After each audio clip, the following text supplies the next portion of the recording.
In today's video, I'm going to teach you how to create image link in Google Drive, easy methods to share Google Drive link. By the end, you'll have a shareable link to any image in your Drive that you can paste into emails, chats, or even embed on a site. First, open Google Drive in your browser and make sure you're signed in. You'll land on the Drive home screen. Before we continue, confirm that the image you want to share is already uploaded to your Drive. If it is, you're ready to select it. Click once on the image to highlight it. You should see it selected, which tells Drive exactly which file you want to work with. With the image highlighted, look for the More Options button. This appears as a three-dot icon in the top toolbar when a file is selected.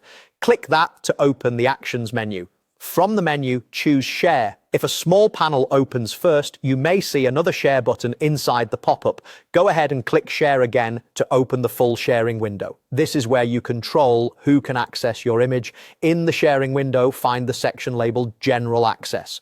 By default, many files are set to restricted, which means only specific people you add can open the link. To make a simple link you can share broadly, click the drop-down and change it to anyone with the link. This setting allows anyone who has the link to view the image without signing in. It's view only by default, which is usually what you want for an image you're sharing publicly or with a group.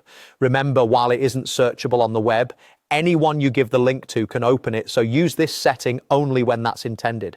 Now that access is set correctly, click Copy Link.